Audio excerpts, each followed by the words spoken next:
Thank you for inviting me to Salvador. It is my second time here, and it is a lovely city, and I'm enjoying myself even more than I did the first time. I have been practicing what I call animal slave law now for almost 30 years. And the reason that I say I practice slave law is that non-human animals are things in the law. They have no legal rights. The law sees them as existing for the sake of legal persons, and legal persons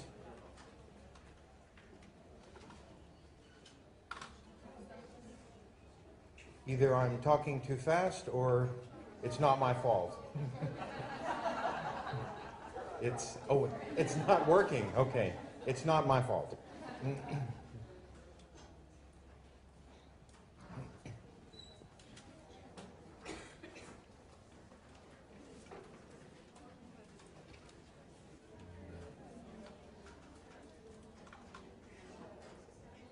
No problem.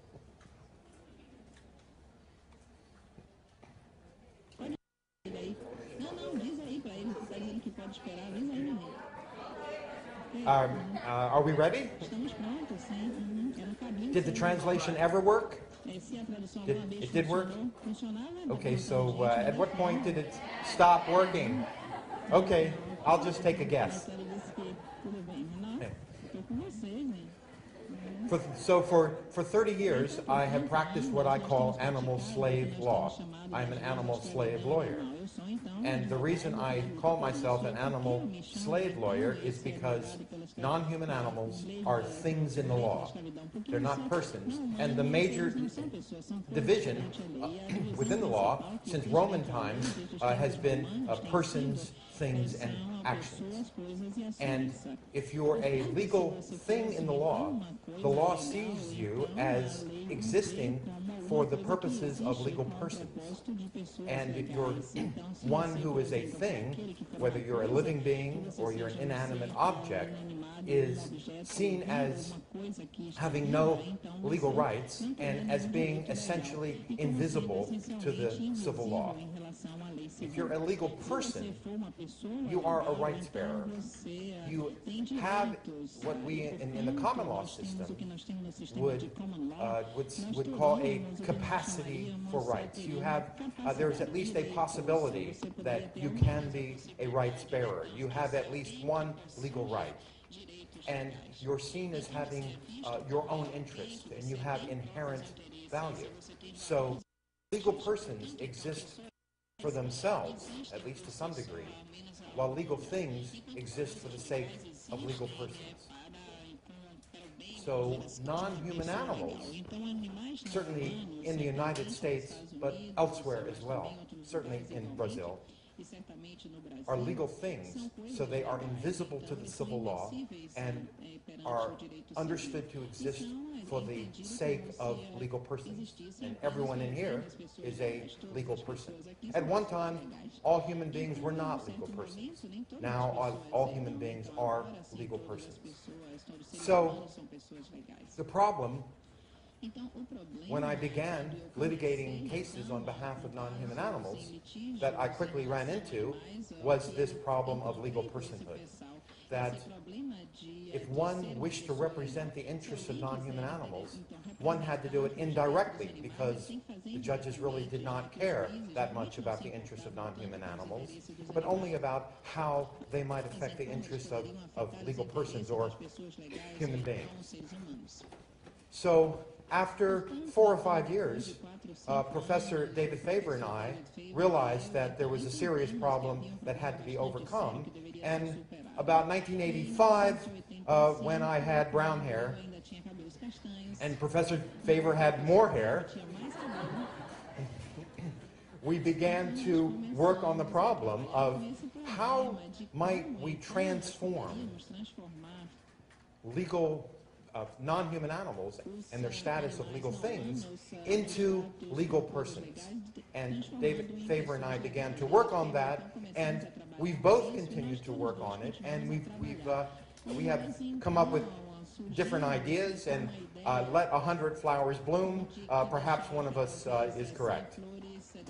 We'll never know. We'll probably be dead.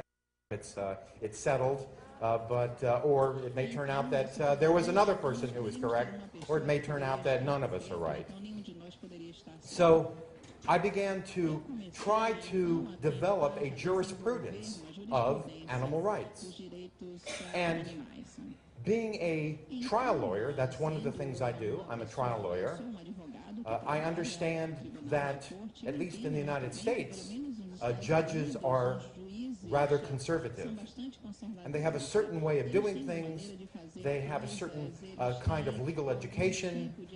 They don't look too far ahead of the rest of the country in their rulings. And they generally feel more comfortable doing certain things certain ways. So from the outset, it was my decision to develop an animal rights jurisprudence that would harmonize as closely as possible with the way judges already think. And the object of it was to be able to make arguments to judges in terms and using concepts that they already understood, they use day in and day out as part of their job as being judges. And so that's really the work I've done. And the main object would be to try to persuade judges that the reasons that human beings might have rights also apply to at least some non-human animals. Now, because there is this divide, there is this wall between human beings, who are all legal persons, and non-human animals, who are legal. Now, because there is this divide, there is this wall between human beings, who are all legal persons, and non-human animals, who are legal things, it's easy for judges and others to ask a question when you're asking, should a being have rights, legal rights? And that is, well, what species is the being who is seeking rights? And if that being is a human being, then he or she is visible to me, and I can try to determine what rights he or she might have. But if the being seeking rights is a legal thing, now a non-human animal, on the other side of this wall, then I don't have to think about what sort of rights he or she might be entitled to, because he or she is a thing. So I've spent my time in the last 20 years trying to develop a jurisprudence that would allow us to pierce that wall and give at least one non-human animal at least one fundamental right.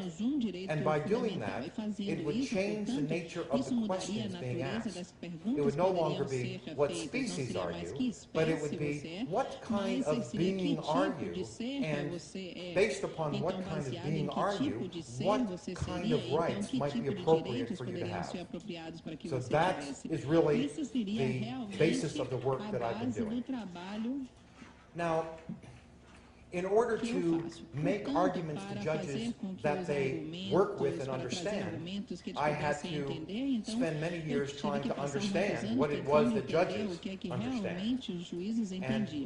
And I spent several years, many years, reading about the history of rights and asking the question, well, where do human rights come from?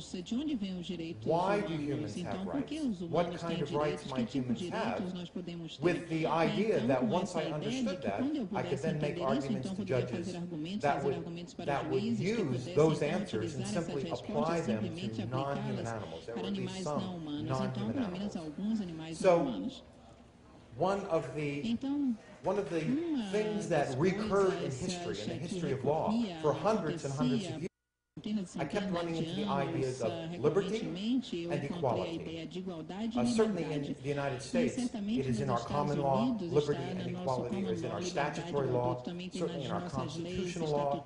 And since World War II, liberty and equality infuse our international human rights treaties as well.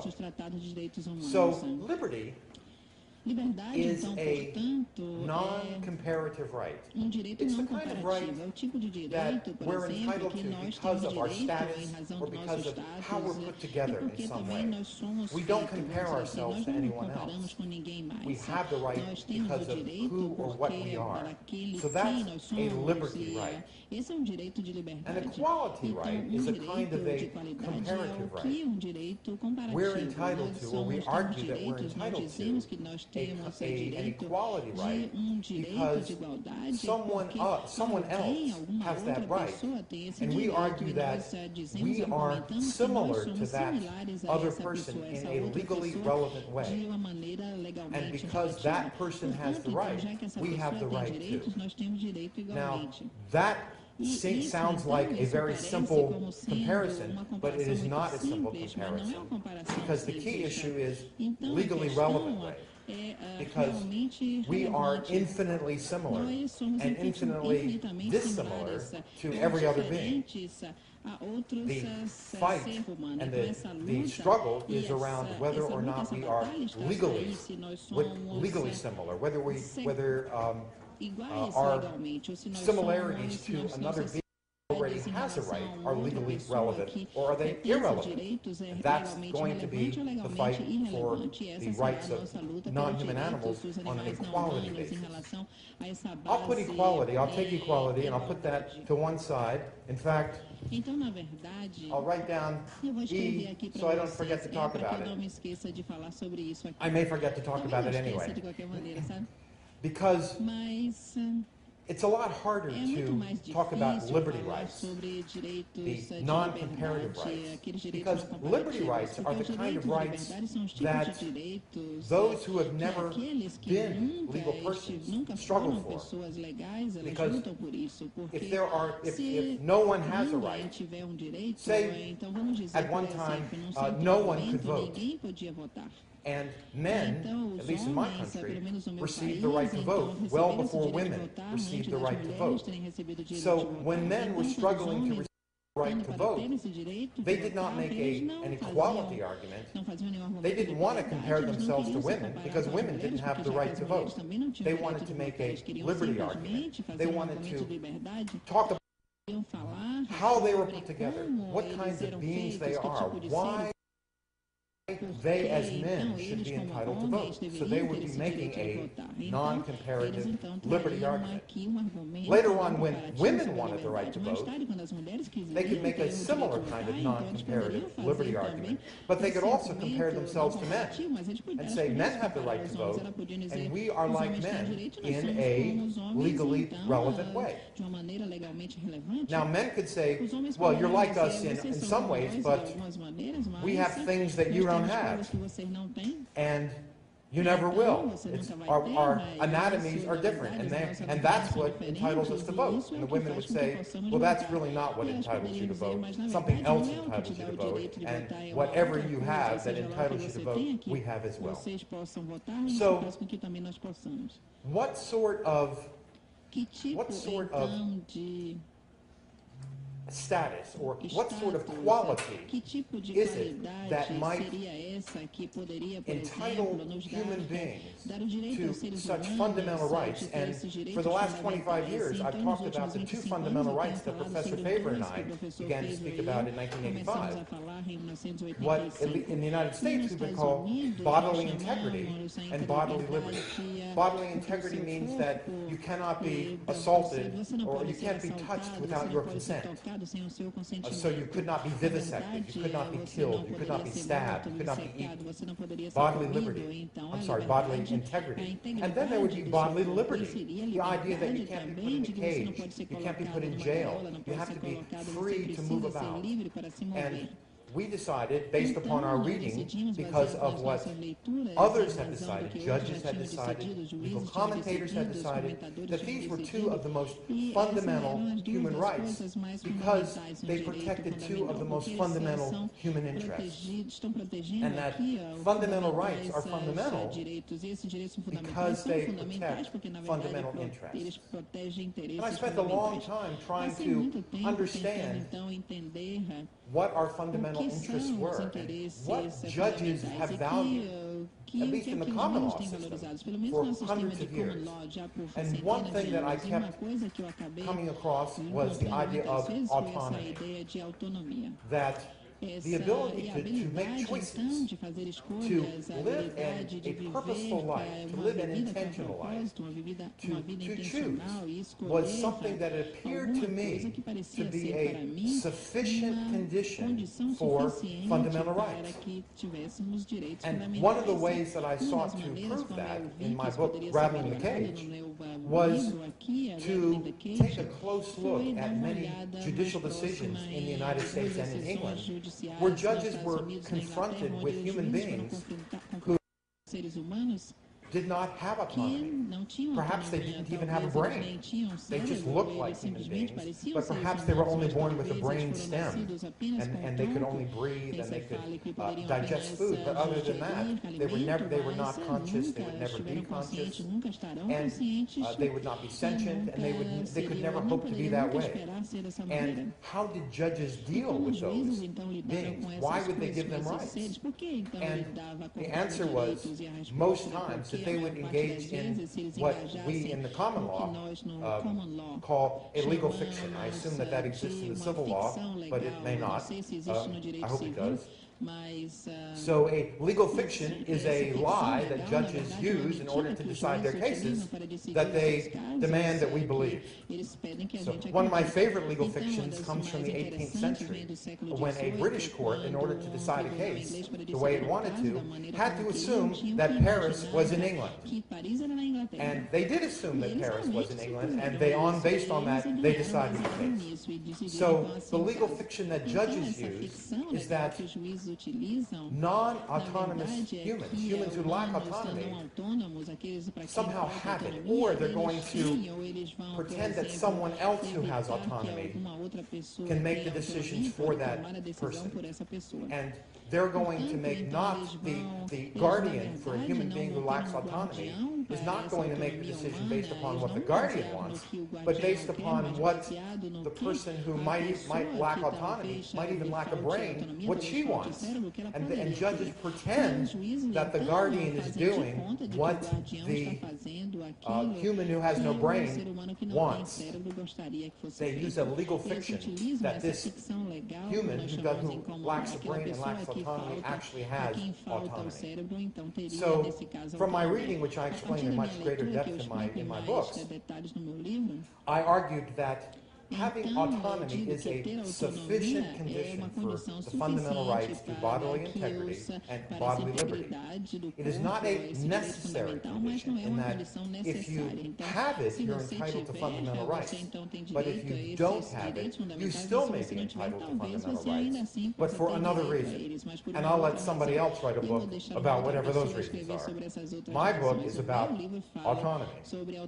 And then the question arose as to what is the minimum level of autonomy that judges would accept in order to say that a being is entitled to these fundamental rights. And I argued that there was something which I called practical autonomy. And practical autonomy is the minimum level. And I argued that if a being has 3 characteristics, then that being is entitled to these fundamental rights because he or she has practical autonomy. One of them is that they have to be mentally complicated enough to be able to want something, to be able to desire. And of course, first that means that they have to be complex enough to be conscious. So they have to be able to be conscious. So, but being conscious, under my argument, is not a sufficient condition for rights. Consciousness is a necessary condition. If a being is not conscious, she's not entitled to rights as a matter of practical autonomy. So she must be conscious. And then after that, she has to be able to want something. She has to be able, number 2, to act intentionally to attain her goal, whatever she wants. And number 3, she has to have a sense of self, so that however vague that might seja be, quão vago that is possa enough ser, to que é allow bastante her para permitir to a esse ser, either be happy or ou ser sad that feliz ou triste, she achieved her goal or por didn't ter achieve her alcançado goal. o seu So objetivo, she por não has to ter be alcançado. complicated Então, enough esse ser to precisa be ser complicado conscious, bastante para ser want consciente, something, querer alguma be able coisa, to act ser intentionally capaz to de agir achieve that, intencionalmente and para have alcançar some isso e sort ter of algum a tipo sense of de self, sentido so de that si whether she mesmo. Então, achieves the para que se ela goal or whether alcançar she ou não doesn't alcançar, ou achieve the se não goal alcançar, means something to então her. isso possa significar alguma coisa However para ele dimly. ou para ela. And I argue Então, eu argumento that que is practical autonomy, and essa that autonomia having prática those e ter esse tipo de characteristics essas são is características sufficient que são for suficientes having para the rights ter to o bodily direito integrity de ter uma and bodily integridade liberty. corpórea ou então a Now, liberdade this would corpórea. be for Isso beings who seria are para seres que relatively similar to são us, similares a nós, because porque I feel comfortable eu me saying sinto that, for confortável example, a dizendo que, por chimpanzee, exemplo, o chimpanzé, with whom we shared a com o common qual nós ancestor about 6 million years ago, o mesmo ancestral há is 6 milhões de similar anos enough atrás, to us. similar And after I've bastante, spoken for many depois de ter years to falado por people muitos like anos Jane a Goodall, pessoas como who Jane have Goodall, studied que chimpanzees estudou for chimpanzés half a por century, quase she meio agrees século, ela that they concorda, are sim, similar de enough que to eles são us similares, that tão similares, their fundamental de interests que os also direitos include bodily fundamentais liberty então and também bodily devem incluir integrity. a integridade But do the corpo. further E back quanto in time mais that we nós would nos share a last common distanciamos ancestor em with relação ao an animal, compartilhamento desse the harder it is for ancestral, us to então be mais able to difícil say será automatically dizer that the automaticamente interests of de those que o animals interesse are desses the same as animais ours, são os because mesmos we que os become nossos, more porque and nós nos more tornamos different. cada vez mais And diferentes. I argue that the Eu burden of argumento proving que practical essa autonomy becomes greater and greater dificuldade em the provar further and se torna further cada back in vez time mais difícil is our à last medida que common nós ancestor. nos distanciamos de Because ancestral we might comum. act in a Porque way nós that a podemos agir de chimpanzee tal acts. maneira como And o chimpanzé it's age. not a very E great não é factual and intellectual leap to assume uma that coisa muito because we act the difícil same way, imaginar que já que nós we have então similar, agimos da mesma maneira, nós tenhamos então similar mental reason for doing it. raciocínio mental But igual when I'm para looking fazer. at a Mas quando being eu estou who, buscando, estou with whom we pensando shared the num last animal com common quem nós ancestor perhaps 300 compartilhamos million years ago, ancestral há then 300 milhões de anos it's atrás, it's então harder for us é mais simply to difícil para assume nós that a being imaginarmos with que whom we shared a ser com o qual last nós common ancestor perhaps 300 million years ago, compartilhamos esse ancestral just because he or she 300 acts in a milhões way that de we anos, ela age de recognize uma or in a maneira way como that's similar to nós us, conhecemos, ou alguma that coisa he or she similar, então de que automatically ela has the same sort of mental tem o mesmo processes. tipo de It's processos it's a mentais. harder Simplesmente question é to uma prove. questão mais difícil de ser provada. So in my second book, Portanto, Drawing the no meu Line, segundo, I set up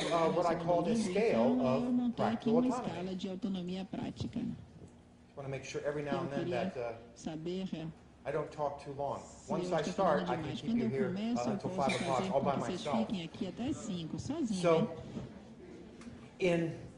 in the second book, Drawing the Line, livro, Drawing the Line, what I tried to do o que eu tento was fazer, draw na the line. verdade, seria justamente And definir because essa after I linha de wrote Rabbit divisão, in the porque Cage, depois que eu which escrevi focused Rabbit in the primarily Cage, on que se chimpanzees, focalizava nos chimpanzés, when I would go out on television or radio or give a speech, people would, and I'll bet someone asked today as well, they'll say, well, where do you draw the line? e onde é que você coloca So I essa said, well, my linha? second book will Então, talk meu about segundo livro where you fala draw the sobre line. isso, onde você coloca essa And linha this de is how divisão. E I talked assim, about it.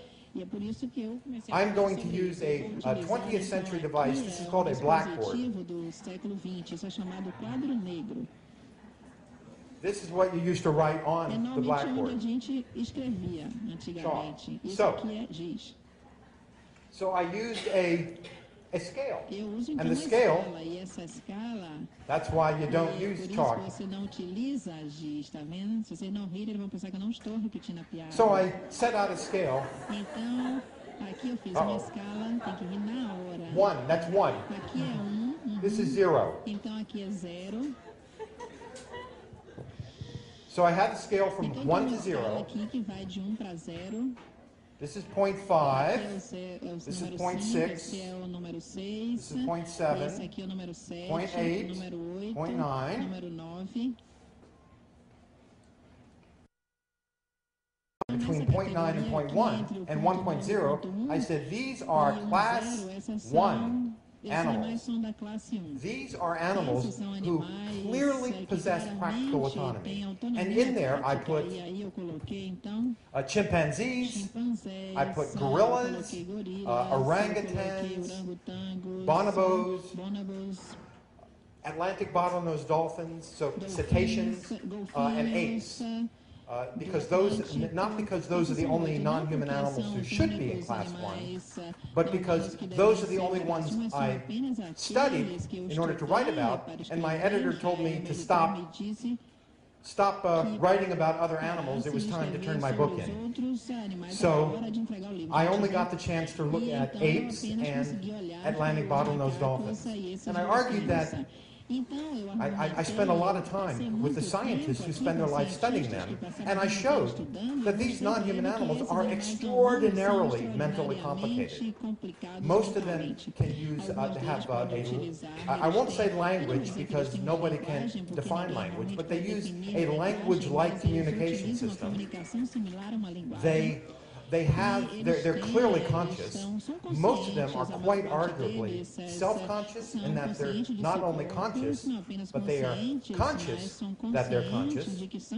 And they, for example, they pass what's called the mirror self-recognition test, which is the gold standard right now for self-consciousness.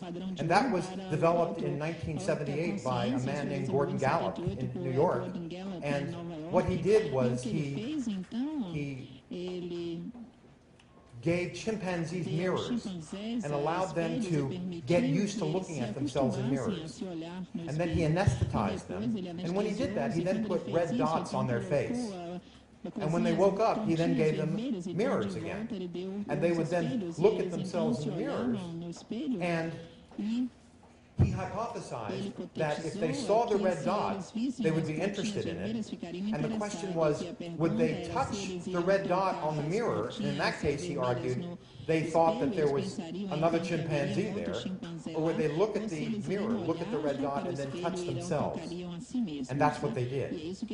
And so he argued that by looking at the mirror, seeing the red dot, touching themselves, that they had mirror self-recognition. They understood that they were looking at themselves. And these animals all in class 1 have mirror self-recognition.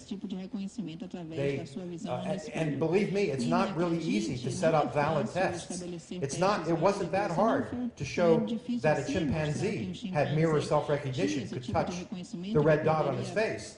But it took a lot of years to figure out how to give the test in a valid way to a dolphin. Think about it. So these are class 1 animals. Extraordinarily complicated. Not only might they have self-consciousness, by the way, but they might also have elements of what's called a theory of mind, in that they not only understand that they're conscious, that they have a mind, but they understand that other beings have minds as well. And in humans, that doesn't really begin to develop until somewhere about the age of 3 or 4. And there have been tests. It's hard to figure out how to administer valid tests to these animals that would show whether they have a theory of mind. But people are slowly trying to understand how to do that, and at least for some of the apes, it appears that they can demonstrate they have at least some elements of a theory of mind. Now, I argued that those animals who it's unlikely that they have practical autonomy, and the more that they go towards 0, the more certain we are that they don't have practical autonomy, that these animals are in class 4. Now, in my book, Drawing the Line, I intended to use the example of a honeybee as a class 4 animal. And to my chagrin, I hope that translates into Spanish, into Portuguese. Pardon me, I forgot where I was. And I keep bowing. I just came back from 2 weeks in Japan giving talks, and so I keep bowing. So I was going to use the example of a honeybee. And as I did research on honeybees, to my chagrin, I realized that they were much more mentally complicated than I ever thought.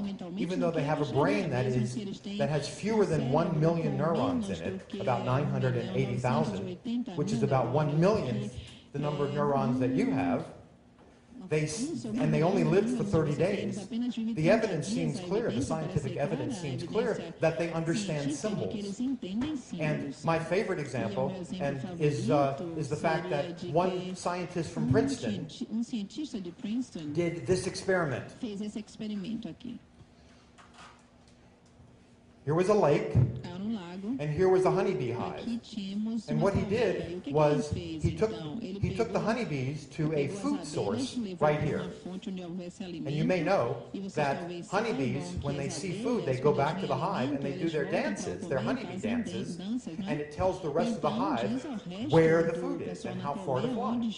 So he took honeybees to here and then brought them back here, and the honeybees did their dances, and the other honeybees went out to the food source. Then he took the honeybees to a food source right here, and he showed it to them, and they flew to the hive, and they did their dances. And the other honeybees went out, and they got the food. Then he put them in a boat, and he took them to a food source that he had in the boat right there, and then brought them back to the hive, and they did their dance.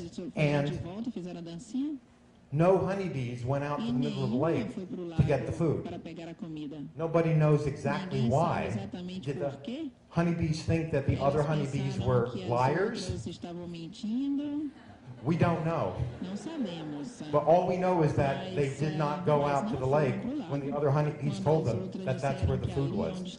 It just hints that these are complex beings, but we don't even know if they're conscious. In one of my books, I recounted the fact that I spoke to a Professor Bitterman from the University of Hawaii, who had studied honeybees for 50 years. And I asked him a simple question: are honeybees conscious? And he made a simple answer: how do I know? So if Professor Bitterman doesn't know whether honeybees are conscious, then I don't know whether honeybees are conscious. So I didn't have any class for animals, and my editor would not let me take any time to find one.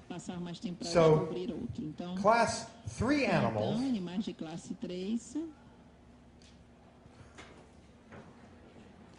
are those that are exactly at point 5. Those are animals that that have not been studied enough to even have any idea what sort of cognition they might have, or whether they have any. That's most animals. Most animals have never been studied. We don't know who they are. We don't know what kind of cognitive abilities they have. Those are class 5. And then a really interesting class is my class 2, and these are animals that we studied, but we can't really tell for sure whether they have practical autonomy. And the closer that they are to point 9, the more certain we are that they do, but we just don't know for sure. And the problem is usually the issue of whether they have any kind of a sense of self. How is it? How can we determine whether they have senses of self? It's very difficult, for example, to give them the mirror self-recognition test. Some very smart scientists spent a lot of years figuring out finally how to give dolphins underwater without arms a mirror self-recognition test that was valid, and they were eventually able to pass it. But here, for example, I put African elephants, and here I put African gray parrots. Some of you may know of Alex, the African gray parrot, who was taught by Dr. Irene Pepperberg for more than 30 years how to use language. And Alex was very famous. She died, or he died, unfortunately, 2 or 3 years ago, and his obituary was in the New York Times, and I'm not sure I'm going to ever do that well. But Alex did, and I went to visit Alex, and an extremely intelligent creature. But Dr. Pepperberg had never given Alex a mirror self-recognition test. Why not? Well, if you put a red dot on Alex's head, what are the chances that Alex is going to take his wing and go, oh?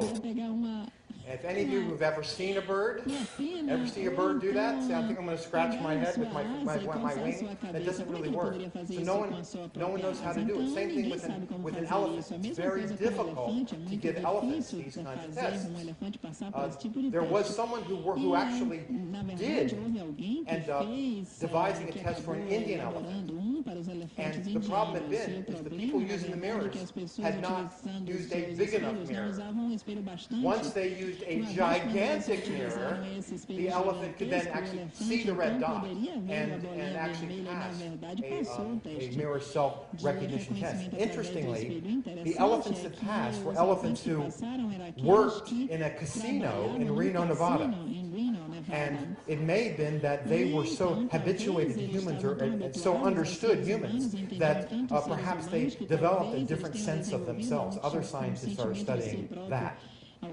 So the more towards 0.9 an animal is, the more probable it is that non-human animal has practical autonomy and then would be entitled to fundamental rights. Now, an animal like Alex the African gray parrot, for example, could not pass a mirror self-recognition test because no one ever gave one to him. But he seemed to think about himself.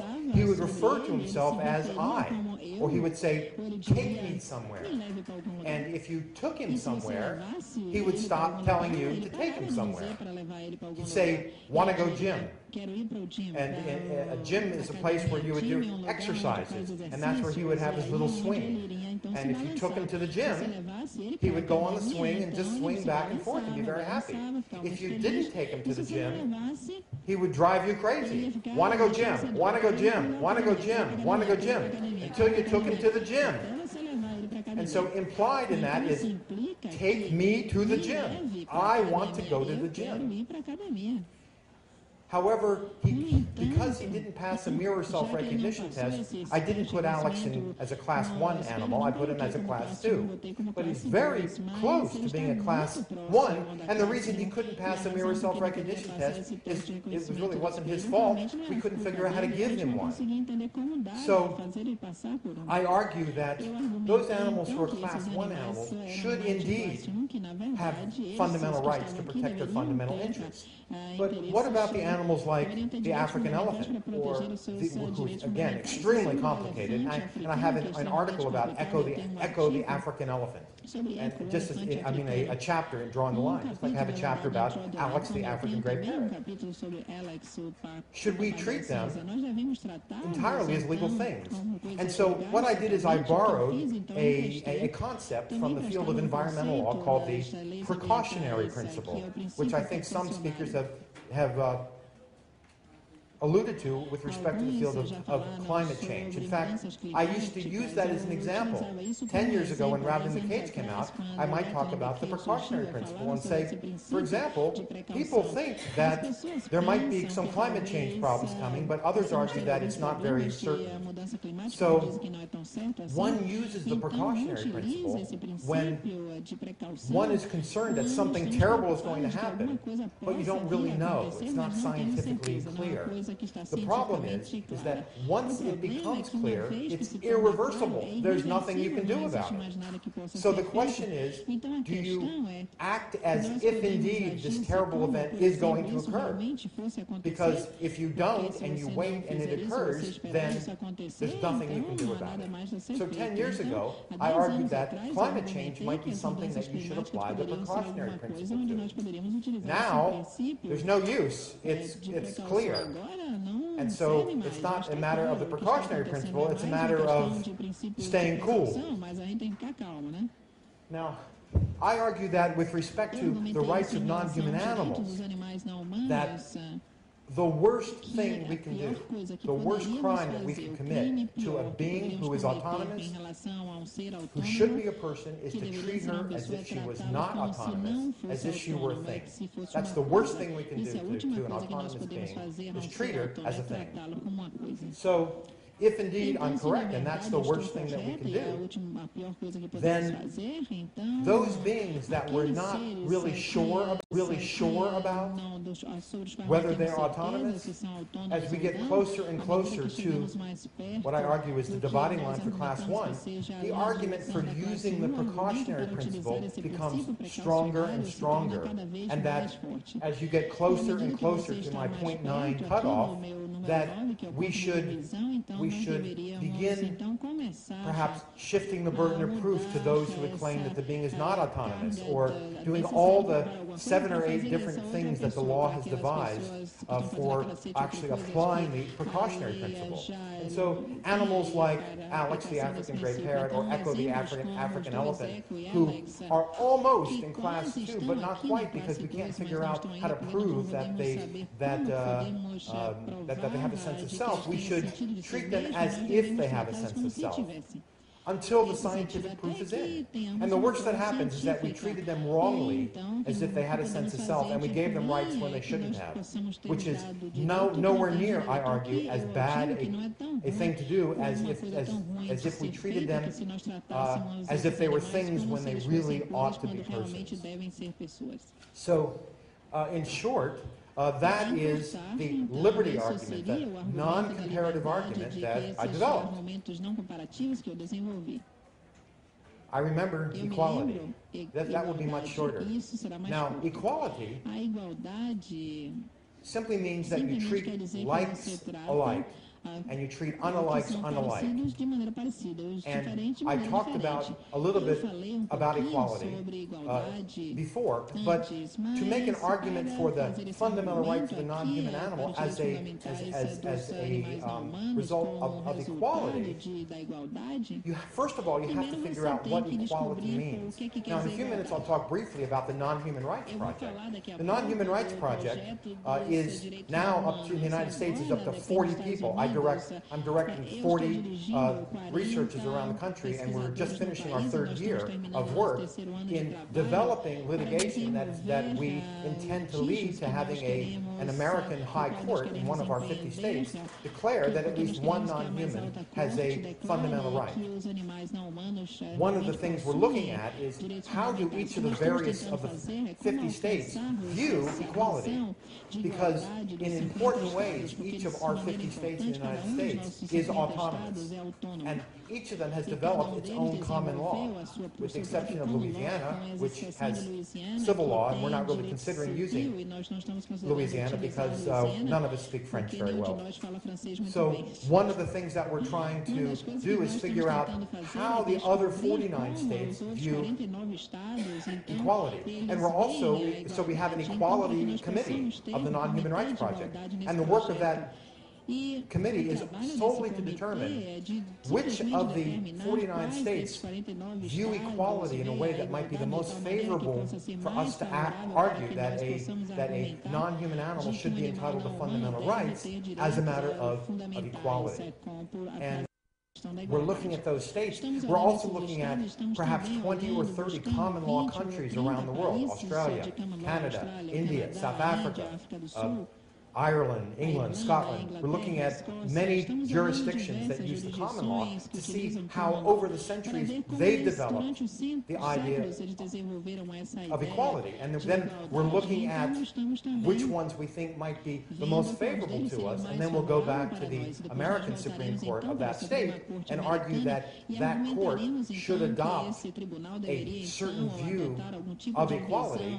And then once they've done that, then we would argue that using that view of equality, you should then give a non-human animal, such as a chimpanzee, perhaps, or a whale, at least one fundamental right. Now, it turns out there are many ways in which courts view equality. And I'll just give you a brief example. You might be, because of the fact that non-humans who don't have brains at all, for example, are given fundamental rights. There's a case in Massachusetts where I practice law, even though I live in Florida, Canada, but that's a whole different story. The Supreme Judicial Court of Massachusetts once gave a little girl named Beth, who was 10 months old and had been born without a brain. They gave her the right to choose whether or not she could live or not, whether you would pull the plug on her. They actually gave Beth the right, even though Beth did not have a brain.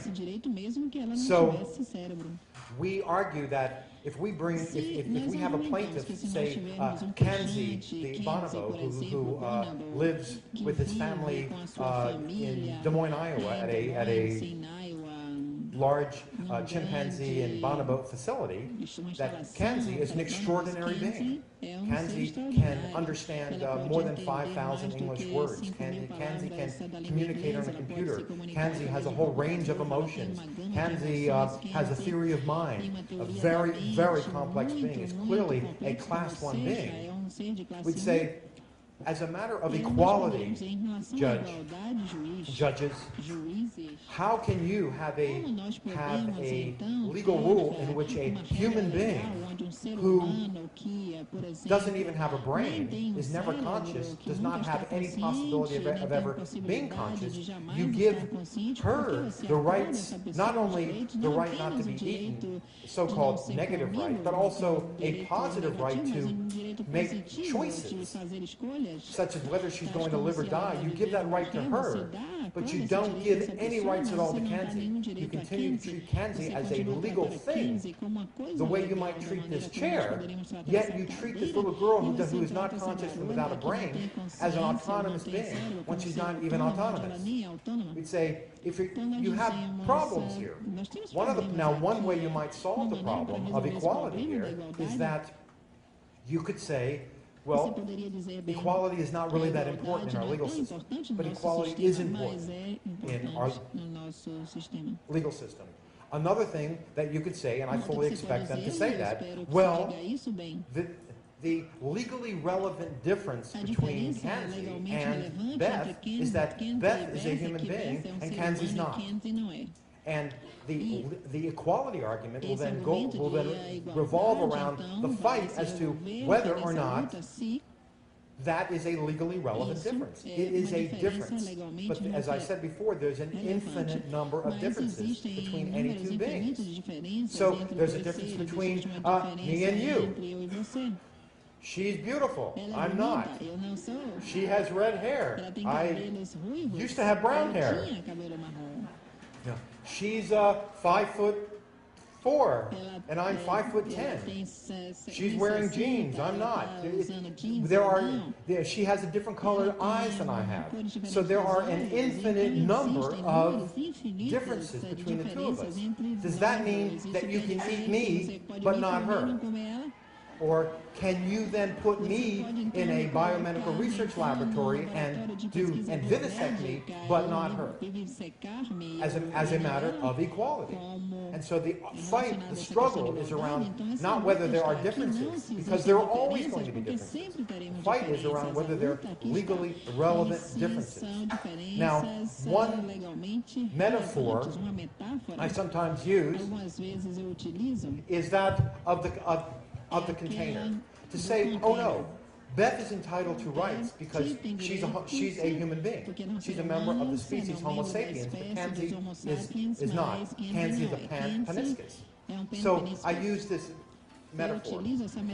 Why don't we assume that just having the shape of a human, having the DNA of a human, but not the brain part of the DNA, otherwise Beth looks like a human, that's really a container. It's like a container. Beth is a human container, but there's nothing inside of the container. Beth doesn't have a brain. So I'm looking, it's kind of a mental container. She looks like a human being. She has the DNA of a human being, but inside, mentally, there is nothing there whatsoever. So what about having the shape of a human being, or just the DNA of a human being, without having any mental capacity at all? What about that should entitle Beth to fundamental rights, or any rights at all, to legal personhood? And the answer is probably nothing. And indeed, it is very difficult.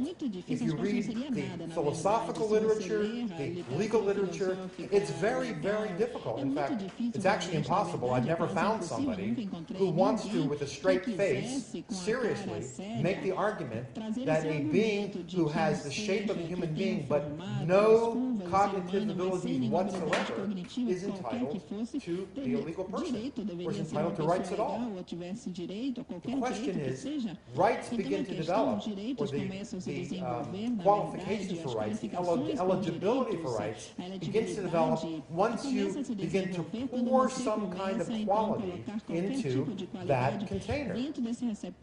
Now, as I said at the beginning of my talk, I try to speak in terms that judges already know. In fact, one of the most famous judges in the United States, the best scholar judge named Richard Posner, you may even read him in Brazil, he reviewed Rattling the Cage for the Yale Law Journal. And I thought he understood my book more than anyone else. He basically said it was an intellectually boring book. It didn't come up without anything new. And I said, he gets it. And because his next sentence was, I don't mean that as a criticism. You have to understand who I am. I'm a practicing lawyer trying to persuade judges that non-human animals should have rights based upon the legal system as it exists now. And I thought, he understands exactly what I'm doing. Now, he didn't like the fact I was doing that, but he understood that I was doing that. So, you go back to trying to pour the qualities in. At what point do you say, okay, that's the minimum amount that you need in order to have practical autonomy? Apparently, I only have 4 hours and 20 minutes left.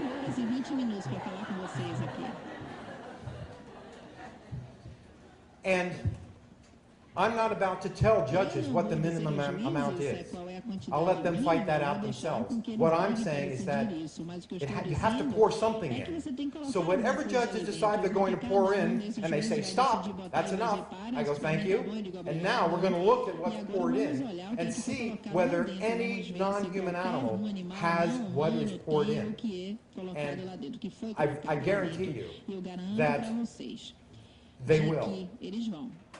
The only way that you can prevent that occurring is if you decide you're going to pour in something like, oh, you have to have an IQ over 200. There's somebody out there, perhaps Professor Faber, who has an IQ over 200. But the problem is that, so he would be entitled to fundamental rights.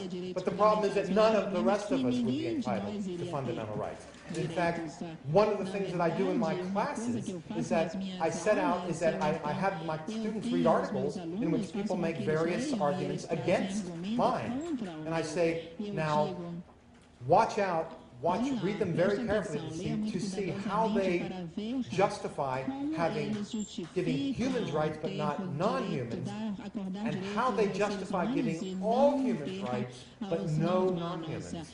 And I think my students conclude, as I do, that only if you're arbitrary can you possibly do that. Let me skip over the next 4 hours, and I'll go just to the end, which is the idea of the Nonhuman Rights Project. So the Nonhuman Rights Project, which as I said has 40 people at the beginning, our fourth year, its purpose is to try to do all the work that we possibly can to begin filing the first suits in the United States that will lead to non-human animals attaining fundamental rights. And then, win or lose, keep filing those suits. If we win, we'll say thank you, and we'll then file more suits in the jurisdiction in which we want. We'll possibly file other suits, and if we lose, then we'll try to figure out how we lost, why we lost, and try to fix that. It'll be a long-term project. I'm sure my great-grandchildren will be working on it. But the purpose of the Nonhuman Rights Project now is, no matter how long it takes, to break through that wall and get the first non-human animal the first right. So we have right now 7 working groups in the Nonhuman Rights Project, and each of them has a working group leader. And it's not just lawyers and law students. We have scientists, primatologists, whale and dolphin experts. We have psychologists, sociologists, computer experts. We have a former working group leader from Microsoft who's helping us draw up computer algorithms, which I'll tell you really quickly. We do have a legal working group, and the purpose of the legal working group is to look at all the various legal arguments we might be able to make and evaluate how each of the 50 American jurisdictions might accept, to what degree might they accept those arguments, to what degree might they not, and then we're ranking all 50 states in order of how we have receptivity to our arguments. We have a sociological working group, which is filled primarily with PhD sociologists, psychologists, and what they do is they review the academic literature, everything that we can find that's ever been written that correlates sociological characteristics with how judges decide cases in order to try to figure out, might a judge who has a certain kind of characteristic be a little bit more favorable to us? Perhaps women might be more favorable, or Catholics might be more favorable, or people who went to Harvard Law School might be more favorable, or people who own dogs. We don't know. We're just trying to see what sociologists have written about and then try to come up with our ideal judge and see how many of our ideal judges might be sitting in the various courts. Then we have what I call our super crunchers working group, and that's where our algorithm, super crunchers will not be translatable. It's a group of computer experts, and what their job is once we decide, once we narrow the number of jurisdictions in which we're thinking of filing our lawsuits from 50 down to 5, then we look at the individual judges who sit on those high courts, and we begin reading every decision that they've ever voted on or written. And we are trying to develop computer algorithms that will allow us to evaluate what the judge is really thinking, what the judge is really saying. No matter what he or she thinks that they're saying, we're trying to develop computer algorithms that will help us decide whether we think, based upon what the judge has written, he or she might be favorable to us. We have a factual working group where their job is to come up with research on every sort of fact that we might want to come up with, that we might need to use at trial. We have a publications working group. It turns out that in many of the areas that we're interested in arguing to courts, there's really not been anything written on it. So we're writing it ourselves. So we have somewhere right now between 4 or 7 law review articles that are in preparation that we want to write and then have them published, we hope. And then when we go in front of the judges and argue certain legal points, we can then point out to the fact that there are law review articles that have been published on this, and if the judges are interested in the more complicated discussion of these issues, they can then go to these law reviews. I think I'm finished. Whether or not I wish to be, I'm finished. And thank you very much.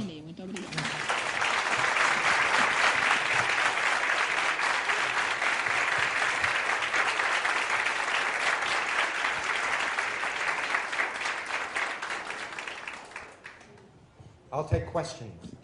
Correct? Gostaria de receber perguntas, tá bem?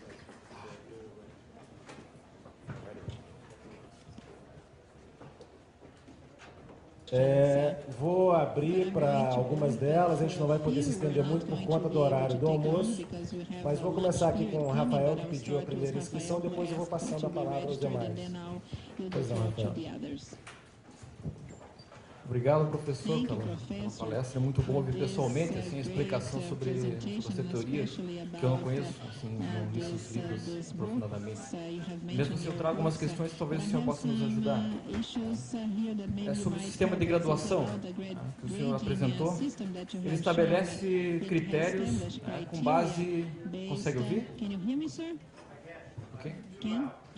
Ok. Ele estabelece critérios com base em capacidades humanas para garantir direitos fundamentais para interesses que não estão ligados diretamente aos interesses humanos desses animais. O que eu quero dizer com isso? Que esses critérios são antropocêntricos no sentido de que, como Paul Taylor diz, eles são arbitrários. No sentido que, para nós humanos é importante consciência, autoconsciência, agir intencionalmente, né, que o senhor falou, e senso de si. Mas uma abelha, que vive seus 30 dias, talvez não precise dessas capacidades. Para ela sobreviver, ela precisa das capacidades que ela tem. E ela tem os seus buscas e os interesses através dessas capacidades. Como nós não temos capacidade para voar, mas nós não colocamos a base da nossa fundamentação voar, porque nós escolhemos interesses que são, capacidades que são nossas, humanas.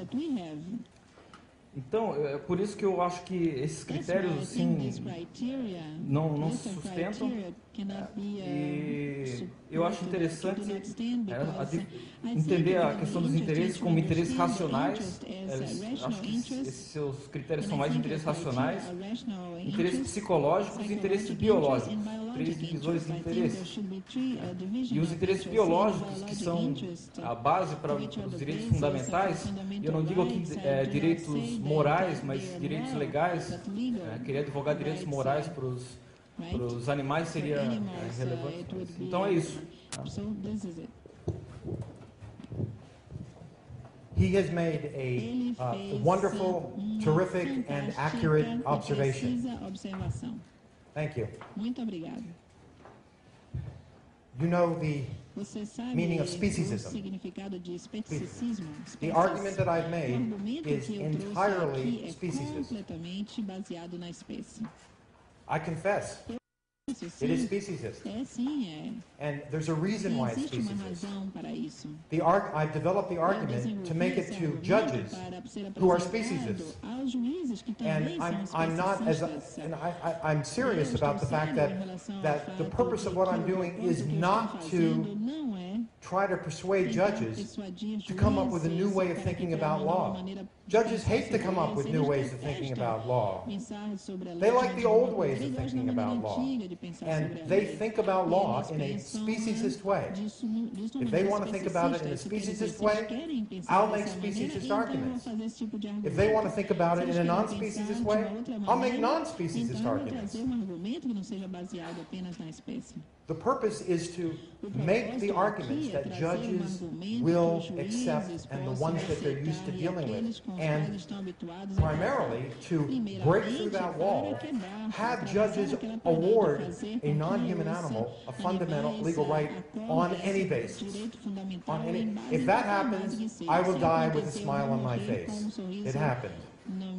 Because that will fundamentally change the nature of the legal discourse of true animal rights from are you a human to what kind of a being are you, and to what degree might you be entitled to a legal right, and what legal rights might you be entitled to. And my experience, because I'm also a historian, I won't get into that, but I've written about how black slaves got their legal rights in England in my third book, Though the Heavens May Fall. And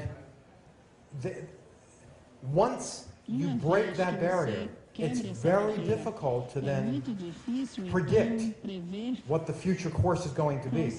But until the barrier is broken, there is no future course. Once the barrier is broken, then you can begin making other arguments that may have some chance of success now, or in 20 years, or in 100 years. But until that wall is pierced, then you can't make any argument at all. So you are correct? You are correct.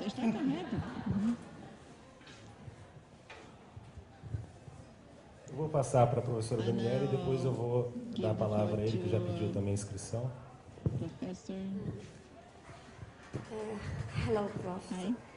You can take it off. She speaks English. Yeah, because I know there are some Eu sei almost que Americans person here, tem so I'm outros trying to americanos, talk in English. então vou tentar falar em Well, inglês. first of all, I'd like to congratulations for your presentation and for your books. And I need to tell you that I'm very happy that you're here because I really love your ideas and theories. But I'd like to know your Mas eu opinion gostaria de about gostaria de saber if sua a legal opinião se system sistema legal accept the aceita equality between a humans and igualdade entre os non-humans. humanos e os não humanos. What would be the real contribution O que of seria law, a of contribuição legal da lei do systems sistema to the legal non-human lives? para as vidas não humanas? Okay, thank you. Well, once a non-human animal, say a Então, vamos chimpanzee, dizer, is chimpanzé, given, por exemplo, uma say, vez que ela the tem fundamental right to bodily o integrity, direito em at that relação à point, sua integridade corpórea nesse momento, that chimpanzee então has the esse same chimpanzé tem right os to mesmos the direitos, inviolability of a his body as you do, inviolabilidade do or seu I corpo do. como você tem, ou eu And tenho. I say, as a rule of thumb, E como say if a regra, chimpanzee eu diria, has se these rights to chimpanzé bodily tem esses integrity or direitos bodily a liberty, essa then you would liberdade then be corpórea, required to treat the então chimpanzee você as you might a deveria 3 or tratar 4-year-old como você human trataria child. uma criança de And so 3, 4 these anos de are idade. real rights Esses that são that offer direitos real reais protections. que oferecem proteções So I think reais. any being Então, that qualquer has ser those que rights tenha esses would be direitos, truly então protected. estaria realmente protegido. In the way that you De and I maneira were. como eu e você somos Thank you. protegidos. Obrigada.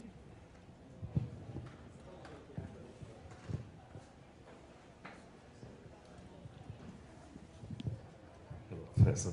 At this point, I have two questions, in Eu fact. tenho duas One perguntas, is na about verdade. Uma sobre an observation about uma your scale. observação I sobre a disagree sua with you. escala. I Eu don't think your discordo, scale eu is não acho speciesist. que ela é I think especicista. Eu measures acho not que species, but não mede individuals. espécie, mas ela mede indivíduos, né? Individuals, not Indivíduos, species. não espécies. And for instance, the ability to fly, Por exemplo, a habilidade de colleague voar, cited, como o nosso is not colega relevant citou, for whether não é you have relevante autonomy se or você not, tem but autonomia ou não, mas the fact that you are conscious or not, o fato it de is você ser relevant. consciente, sim. So I think on your scale, human Na sua beings escala, can seres be on humanos one podem class and estar other numa human beings classe, on outros another, seres humanos and podem members estar of em other outra, e species membros can de outra also be. espécie também podem Alex the estar. parrot maybe, he Talvez was in Alexa class poderia 1, estar, poderia estar and other na parrots classe in class 1 9. e The other point is, posso responder a isso? He is entirely correct as Ele well. está também correto, totalmente. I actually lied to you. Eu menti para vocês.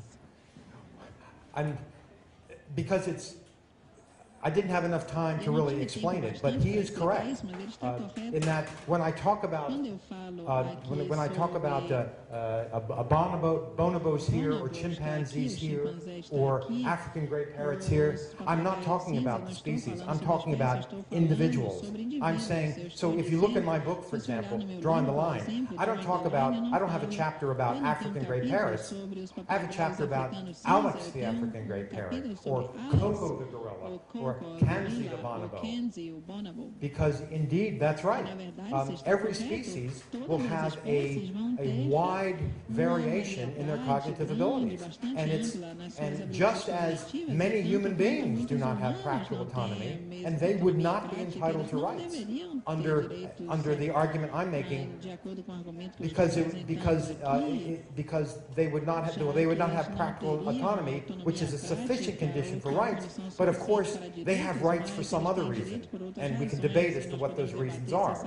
But a chimpanzee who does not have practical autonomy has not met the sufficient condition for rights, and therefore does not have them under this theory. A chimpanzee that has met the sufficient condition, that has met the sufficient condition, that does indeed have... que na verdade tem autonomia prática, então teria esses direitos. Essa é a escala dos indivíduos. E o argumento, mas não aqui, que as espécies são completamente irrelevantes se um deve ou não ter direitos, são completamente irrelevantes. Depende das qualidades do indivíduo, de qualquer espécie que seja. Você também está correto. Eu estou muito feliz que as pessoas, obviamente, estão prestando atenção no que eu estou fazendo e mostrando onde estão erradas.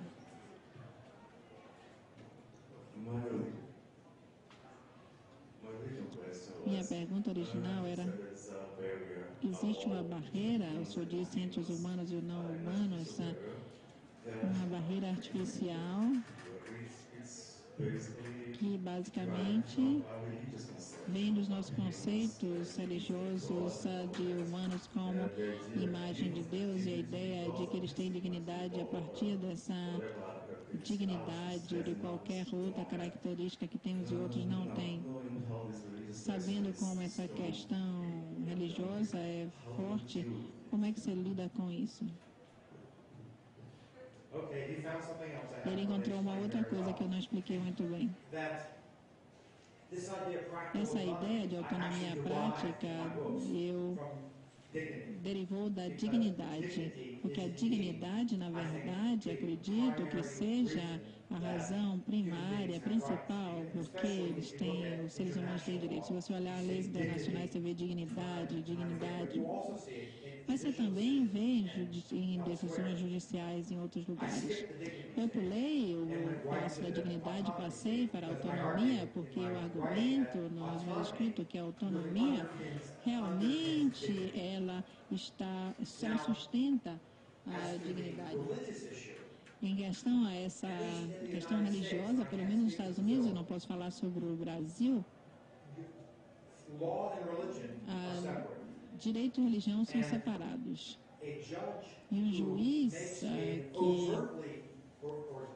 que nos dá uma razão abertamente religiosa para decidir alguma coisa no tribunal não vai ser bem visto. Se um juiz quiser fazer isso, ele ou ela precisa, porque ele ou ela acredita que, por exemplo, os seres humanos têm almas imortais, se quiser não. Se ela tiver isso, ela tem problemas, então talvez ela encontre outra, mesmo se for isso que ela acredita, mas ela não vai dizer isso. Ela vai dizer outra coisa. Por falar nisso, essa questão, já o litígio em relação a isso, em relação ao casamento de homossexuais, porque um dos argumentos fundamentais que é apresentado é que é uma violação religiosa ter pessoas do mesmo gênero se casarem. Alguns das cortes que aprovaram isso, francamente, estão falando sobre argumentos religiosos, dizendo que aqueles argumentos religiosos não têm espaço na nossa decisão judicial. Muito obrigada pelas duas perguntas. Unfortunately, due to time constraints, we only have just one question because if not, we won't have time for lunch.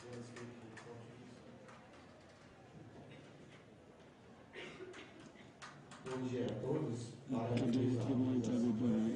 Congratulate people for the organization. Congratulate the lecture by the professor. I would like to bring a question here. How can we classify tropical pirates that after a certain time in captivity, he recognizes members of the family and the footprinters of the domestic environment? There are studies about ants. When we live in a solitary environment, eu passei a observar formigas no meu apartamento. E pasme, eu quase fico louco, não sabia, eu faço uso de drogas, mas eu estava ficando alucinado. Consegui isolar o vaso da lixeira de onde essas formigas estavam se deslocando. Isolei de todas as formas, com águas e tantas outras coisas que a gente usa no dia a dia. E de repente eu percebi que elas estavam indo pelo teto e se soltando na direção desse vaso e eu fiquei mais maluco ainda. E eu descobri depois que elas voltavam para esse lugar somente nos dias que os restos de alimento eram à base de frango. E eu fiquei alucinado até hoje, eu não consegui encontrar essa questão e tenho uma relação bastante próxima com elas. Juro para você, não é uma piada, eu sou professor discussões de história, de direito, e agora eu queria classificar minhas formigas e os papagaios. Obrigado, professor.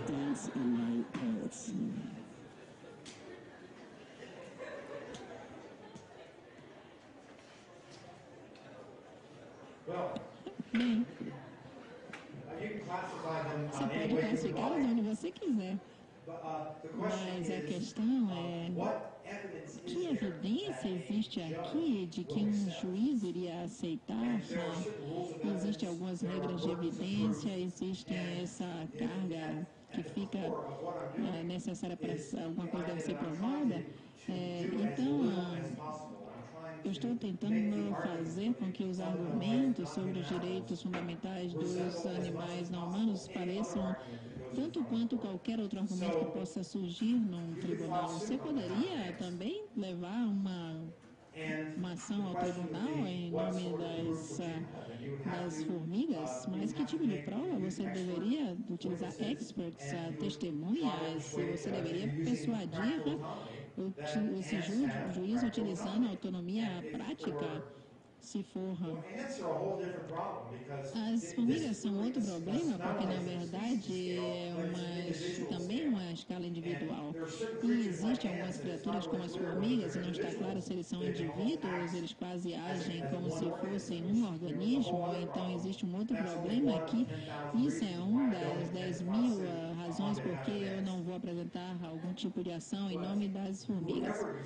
Mas seja quem você escolher representar, será um tipo similar de procedimento. E por falar nisso, eu nem cheguei aos tipos de dispositivos processuais ou causa de ação, mas provavelmente que nós vamos utilizar será habeas corpus. Nós vamos utilizar uma habeas corpus, vamos apresentar isso em nome de um animal não humano, e será um veículo processual que vai fazer com que possamos entrar no tribunal. Isso é um outro livro, uma outra hora de apresentação que eu poderia fazer a outra hora.